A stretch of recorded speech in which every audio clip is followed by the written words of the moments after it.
Quartz White House correspondent Heather Timmons is in Washington. Heather, we heard Tillerson say there he's not surprised by the developments. We also heard him say that he didn't speak to the president directly until this morning. How common is it to leave out the Secretary of State in a decision like this?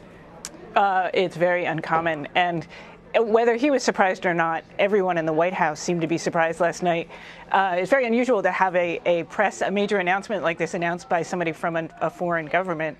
And we saw the press secretary put out a statement after that announcement. So it seemed like Trump was sort of flying by the seat of his pants last night.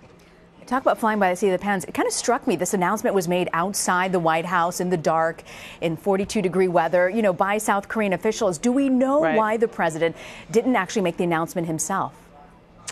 Well, he hasn't really appeared in front of the press very often. He'll do an occasional sort of walk in, walk out kind of thing. It seemed to be purely, off the top of his head. He had a meeting with the South Korean envoy and decided he was going to take this meeting with Kim and then said, go ahead, you announce it. So he wanted to give someone else the glory, I guess. Yeah. So this isn't the first time that the North Koreans have actually tried to arrange a meeting with an American president. We know Kim Jong Un invited Bill Clinton to the table more than 20 years ago. Do you think that this meeting with President Trump only served to sort of legitimize the regime?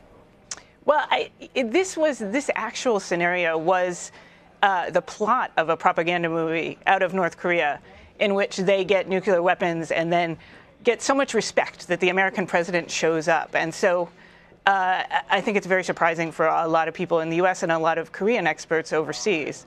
So, yes, definitely. So when you talk to White House officials there, do you get a sense of, if you were to put odds on this, how significant they think that something will really develop from this? That's a great question about almost anything that's going on from the White House right now. Yeah. The trade tariff thing, nobody knew last Thursday exactly what was going to happen, and nobody knew yesterday exactly what was going to be announced. So I think you could ask that question about a lot of things. Yeah. I would give it a 30% odds. 30%. Okay. We're going to check back with you, but I hear you're not the gambling type, so we won't hold you to it. I do want to switch gears for a second and talk to you about trade a little bit. The president said that this deal that he signed with tariffs could actually help American workers. But your colleagues at Quartz actually reported, and I believe I have the figure, that among the winners and losers, you look at the state of Indiana, they're going to be the biggest loser. How'd you come up with that? Well, you can look at the jobs that are going to be that are going to be helped by this, and that's sort of steel workers.